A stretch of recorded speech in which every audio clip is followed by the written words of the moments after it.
Don't join the army of viral content failures. The essence of viral marketing is content.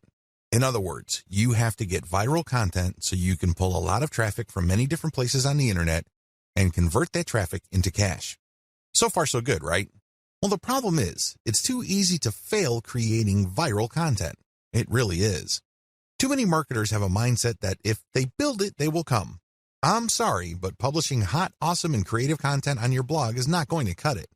Publishing great content is not enough to make it go viral. It's very expensive to create original content. You probably already know that firsthand. Maybe you tried hiring somebody to write this content for you. Maybe you tried writing it yourself. Regardless of how you tried to do it, the lesson is still the same. It's expensive. Either you pay in the form of money or you pay in the form of time. Viral success all boils down to the right eyeballs. In other words, you need to get niche viewers. The secret to viral marketing is not massive amounts of views. It is neither a tremendously mind-boggling amount of traffic.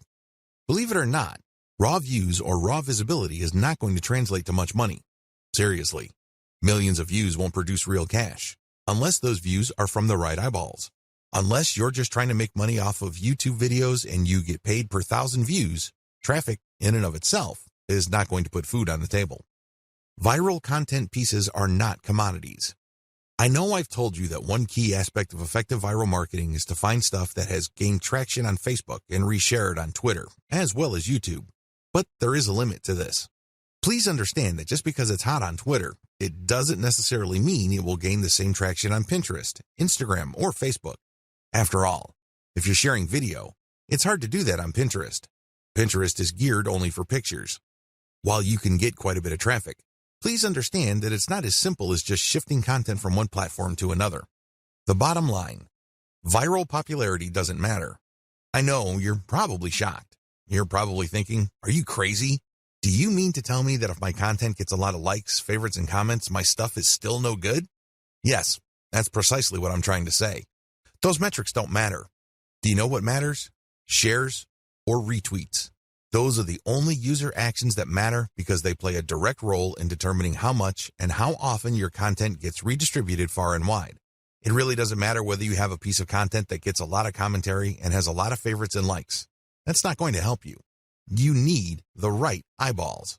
Considering the fact that people who follow other people or who have friends tend to have the same shared interests, then it makes a lot of sense to get your stuff shared as much as possible.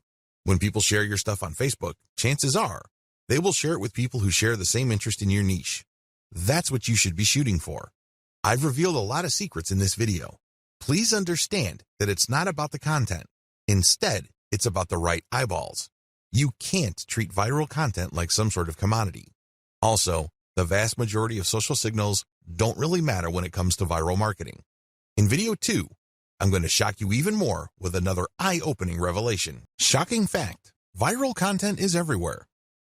Believe it or not, there is tons of stuff going viral on Facebook and Twitter every single day.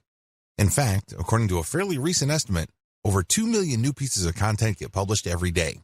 You best believe that a significant percentage of that goes viral on social media and on the internet in general.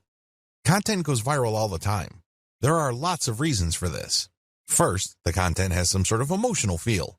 Maybe it's funny, maybe it's shocking, maybe it angers people. Whatever the case may be, people get so worked up that they can't help but share that piece of content. Another reason is just raw cuteness. If you keep seeing videos of cute kittens, this is the cute factor at play. This is pretty self-explanatory. This can apply to infants, animals, or older people doing interesting stuff. As long as something or someone is doing something cute, you can bet there's a high chance that piece of content will get shared a lot. Another common reason for virality is shock factor. People are just shocked or stunned by what's going on in the video. Maybe it involves some sort of crime. Maybe it involves something scandalous, disgraceful, or shameful. People like to see something new. People like to get thrown off from time to time. It's kind of like explaining the appeal of a train wreck. You know you shouldn't watch those, but people do it anyway. Another reason why content goes viral is the raw shock factor of newness. For example, if there is some sort of scientific discovery that really blows people's minds, don't be surprised if it goes viral. Finally, content can go viral if it tells you something that you don't already know. Maybe you already know the content, but it resends the content in a very interesting and engaging way. This type of content is like some sort of brain candy.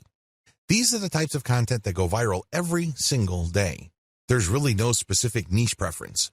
You can be watching a viral video on an otherwise boring subject like furniture, but there's something about the video that just catches your attention. You can't help but share it with your friends. Psychological basis of content virality. Let's get one thing clear. When you're sharing stuff with your personal network, you're putting yourself out there. You're stepping out on a limb. It can blow up in your face.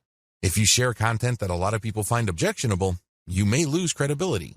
Still, people share content on their Facebook timelines and Twitter feeds all the time. Why do they do it? What do they get out of it? What are the psychological factors at play? Well, first of all, people like to share content because they want to be perceived as hip. They want to be seen as cool or as people who know what's up with the internet. They want to be the first to share something interesting that is quickly becoming viral on the internet. There's a tremendous emotional reward associated with being the first to share interesting material. Another reason is just to simply enjoy and exercise one's personal influence. I don't know about you, but it makes me feel really good when I share something that I'm interested in or am passionate about, and my friends share and reshare that stuff. Basically, they validate me when I see that. They tell me in so many ways that my opinion is important. Every share that my content gets is a vote for my personal authority, expertise, and credibility. Finally, people share content because they simply think it is valuable or interesting. In other words, it captures their range of personal interests. Here is the secret. If these people's networks are refined enough to the point that they basically share the same set of interests, you can bet that that content will go viral. Basically, if you like rabbits, and I like rabbits, and I post videos of cute rabbits, chances are you will click the share button once you see my status update on your timeline. Chances are you also have friends who are interested in the same things. You probably have friends who are interested in rabbits, and they will share your content, and so on and so forth. Never underestimate how viral shared interests could be, because this is how Facebook is organized. When you add people to your friend network, chances are they're from the same background as you. They have the same experiences. You went to the same school, and you may have a wide range of shared interests. It is these overlapping shared interests that help fuel virality. So what is the real truth about viral content marketing? There are 3 things that you need to wrap your mind around. Do this, and you will do well with viral marketing. Screw this up, and you will continue to mess up long into the future. You will continue to struggle. First, you don't have to come up with something new. Second, you can reuse somebody else's stuff. Third, you can reverse engineer your competitors' viral materials and networks. Put this all together, and you have all that you need for a successful viral content marketing campaign. Save time and money by deciding not to do this. Let's get one thing clear. You definitely have the right to try to come up with your own content and hope against hope that somehow, some way, it will become viral. You're more than welcome to do that. But let me tell you, if that is your plan, prepare to waste a lot of time, money, and motivation. I don't know about you, but for me, there is nothing more demoralizing than putting in a lot of time, effort, and emotional energy into something and not seeing any results. No traffic, no conversions, no cash, no way. You only have to go through a few more days or weeks of that experience before you want to give up.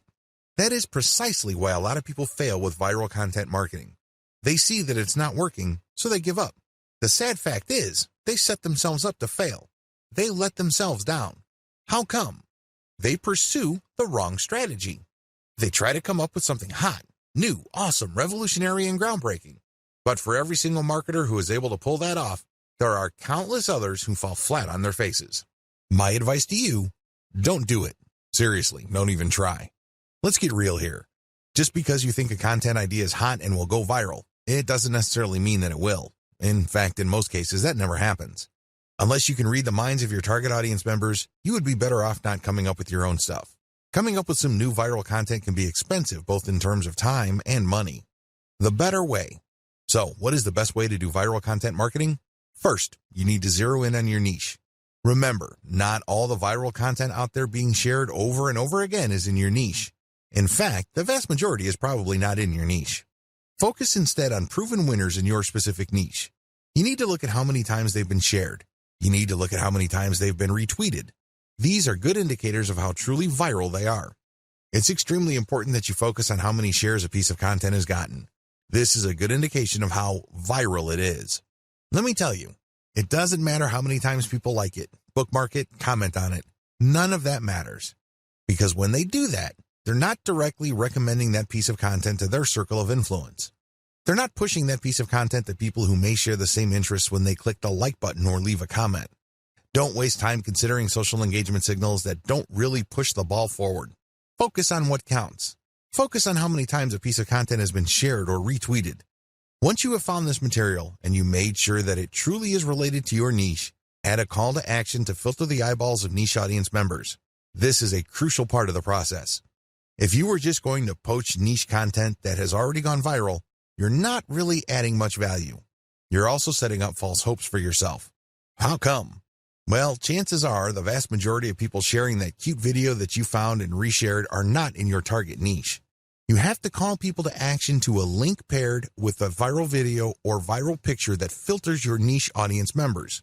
For example, if you are passing along a video of a cat giving its owner a high five, you can put a call to action saying, "For amazing cat training tips, visit this site." Now, please understand that the vast majority of people sharing that cute and funny video of a cat giving high fives or fist bumps probably don't even have cats. They just think that the video is funny. They just think that it's cute and awesome. They believe it puts a smile on people's faces. But let me tell you, most of those people are probably not in your target market. The good news is, by putting a call to action with the content that you are resharing, some people who are members of your niche audience will click through. You have pre-qualified them. This is how you piggyback on tried and proven viral content that is either directly or somewhat related to your target niche.